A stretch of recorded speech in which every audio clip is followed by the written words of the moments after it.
Hello everyone, and welcome to Mass Communication 100. This video will go over part 2 of chapter 3, which focuses on business models of gaming industry, as well as the impact of media convergence across media types. There are many different types of video games. When I'm talking about the gaming community, you may have someone who very avidly plays a casual game like Angry Birds, who will not get along with someone who plays in a community of active first-person shooter games like Halo or Call of Duty. And so it's important to understand these game genres, not only in terms of business models, but also in terms of the communities and people who participate in these communities. The Entertainment Software Association, or ESA, actually has these specific gaming genres in order to track the industry. Action and shooter games are the most popular genre of video gaming. The first-person shooter games actually began with the video game Doom, which was something that I played a lot as a kid. But that really spawned a large genre of first-person shooter games, including Call of Duty, Halo, Battlefield, and many more.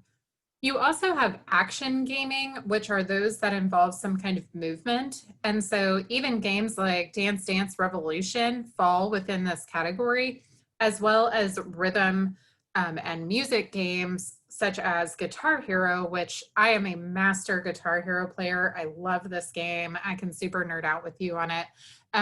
But this would be considered an action game because you are performing an action and following a rhythm. The other type of action and shooter games are platform or maze games. A maze game would be similar to Pac-Man, which you can see in the top left corner. And a platform game is where the characters are running on platforms, similar to how Super Mario Brothers, the Mario runs on a platform as he continues through his path.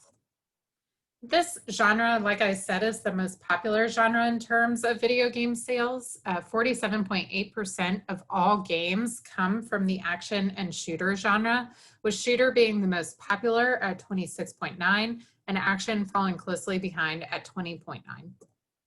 But this is my favorite shooter game. If you never played Duck Hunt, you are missing out, and you need to go find an old school Nintendo and play this really awesome game. Adventure games really became popular in the early 90s with Myst, which was one of the first and most popular adventure games.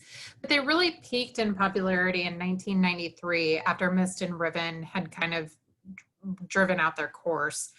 But the important thing to note is that adventure games as a genre spawned a new kind of spin-off genre of action and adventure games where your character was doing things to beat a character or beat a level, but it also involved elements of action such as fighting off a bad guy. And so that you can see that in The Legend of Zelda, which I also love to play. Role-playing games actually derive from the board game or community game called Dungeons and Dragons. It really involved taking on a character and living out that character within your video game world. Sandbox is an open world where you interact with other people, typically through internet connections.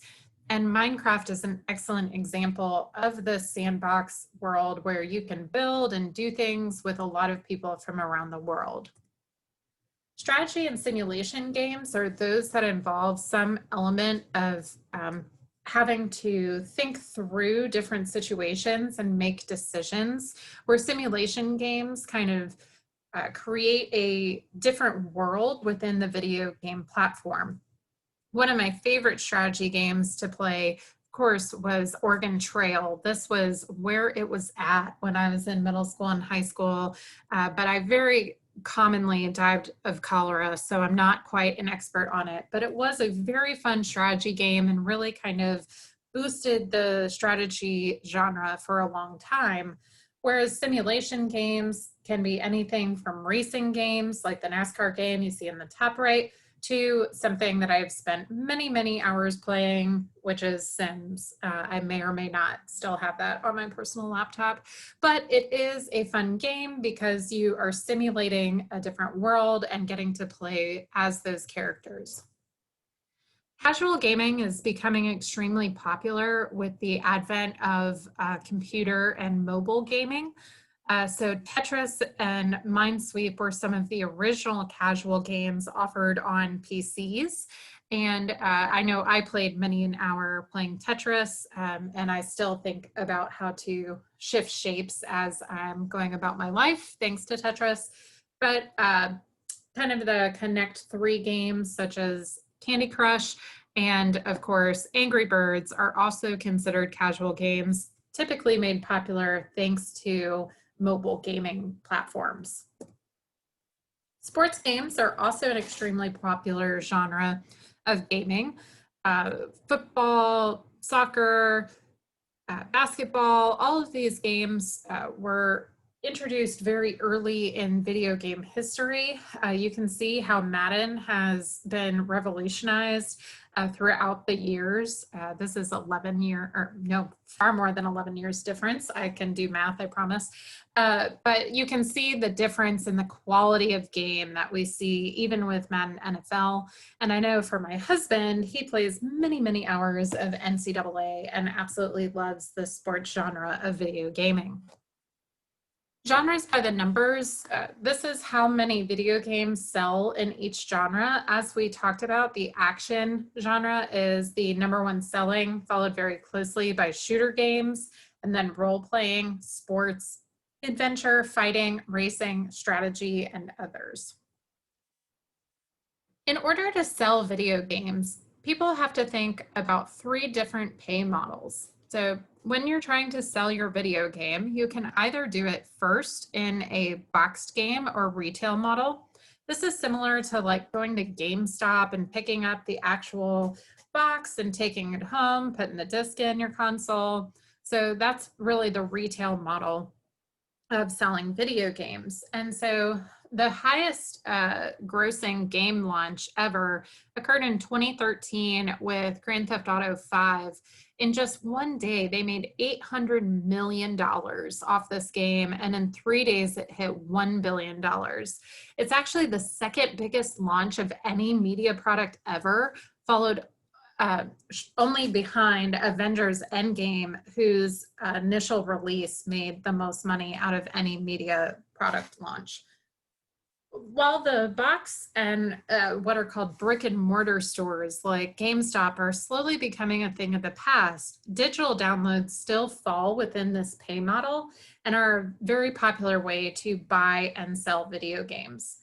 The second way to sell video games is through a subscription model. This has not been extremely popular, but one of the best-selling subscription models is World of Warcraft. Activision Blizzard was actually the host of this game, and you would pay a monthly or yearly fee to be able to play the game.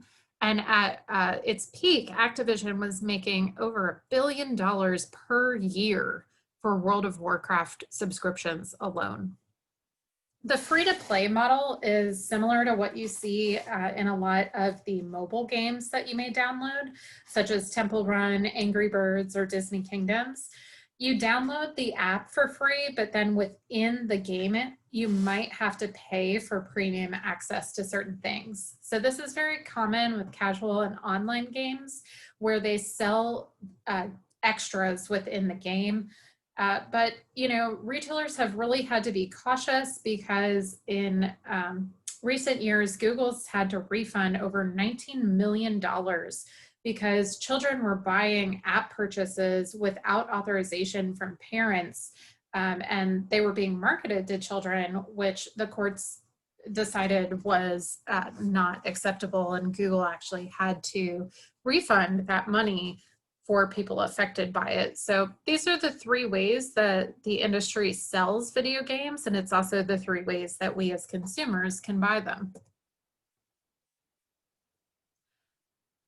The economics of video games are pretty straightforward. It is a $43.4 billion industry a year.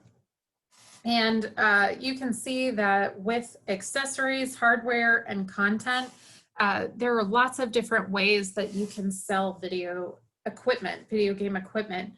The primary driver of sales is digital format sales right now, while physical sales have really dropped in recent years. So who plays video games? I think a lot of times people think about some teenage boy who's just sitting there playing, Call of Duty in his basement for a really long time. But actually, the average gamer in America is a very typical person within our society. 65% of Americans play video games. It's a very popular thing to do. In fact, not all gamers are male. The numbers are getting more and more equal every year that these statistics are released. 54% of gamers are male, while 46 are female. The average age for women who play is 34, while the average age for men is 32. And overall, the age of gamers is about 33 years old, who have been playing for 14 years. So you can see that smartphones are becoming the most popular device to play video games on, while personal computers are actually really growing in use. And then a dedicated console, still over 49% of gamers use a console device in order to play. Consoles have converged a lot over time, and they've become an important part of how we sell and distribute video games. 64% of US homes have gaming devices, and 36% have a dedicated game console, so that they have your Xbox or your Wii, or maybe a combination of different kinds. Like in our house, we have a Wii, we have an Xbox, we have a PS4. So, but these numbers are actually pre-COVID. And so I wanted to look and see, based on current situation, what the gaming industry looks like. And it happens that this quarter, in August of 2020, we have had the second highest total of video game spending in US history, thanks to COVID-19 and a lot of people quarantining. So you can see that as the world turned upside down, a lot of people turned to gaming for entertainment, and probably a lot of escapism with COVID as well. The internet has had a large effect on the convergence of gaming as well, because it allows us to play video games on our mobile devices and our tablets. So in 2010, Apple launched the Game Center. And when they're selling 1 billion iPhones in 2016 and 360 million iPads in 2017, it allows for a large audience to be able to play games. As of 2018, over 312,000 games were available in Apple's App Store, and it really introduced gaming to non-gamers for the first time. For instance, while I have played video games all of my life, I've never really been a big mobile gamer until I found this Disney Kingdoms. This is a picture of my kingdom. Oh, actually, this is not mine. I just pulled this. I'm actually on level 60, so, The effect of the internet also has a large impact on kids and other kinds of communities. So online games often target children, which makes them very susceptible to media marketing and things like that, something the gaming industry is heavily looking into. In addition, there are many online fantasy sports leagues which count as gaming within the industry. In 2017, there were 59 million people who played fantasy sports leagues in the United States and Canada, and the average fantasy league player spends $556 a year gambling on their fantasy league. Social networking sites also make community gaming pretty important. So if you think about all of those notifications you get that someone wants to play with you with Words with Friends or poker or Farmville, something like that, this is where that's coming from. So Facebook actually has 800 million users playing games each month.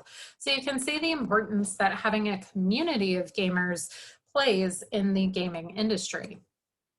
Convergence is also important in the sense that the types of media that get inspired by games and games getting inspired by other media really intertwine very closely. For example, Lara Croft actually started out as a comic book series, but then moved into a video game and then became Angelina Jolie's movie, and now they've made other adaptations and things like that. Same thing with Pokemon, where you have the very popular video game Pokemon, and then Pokemon the movie. There's also a TV show. And even great blockbuster hits, they try to sell video games directed at it. This is actually, it's not even Wizards Unite, it's some random Harry Potter video game that's probably not very good. I've never played it, so I shouldn't make that judgment, but just based on the graphics, I'm not too interested. But you can see how games inspire other types of media, and movies have video games and so on and so forth, so that the circle of media convergence really does revolve heavily around the gaming industry. So now that you understand a little bit more about gaming and media convergence, I want to make sure that we talk about the various effects, both positive and negative, of playing video games, as well as have a little talk about how the democracy of gaming plays out in terms of diversity. So after you watch that video, you'll be asked to complete your discussion post on the importance of diversity within the gaming industry. Thanks so much. I hope you guys are having a great week so far.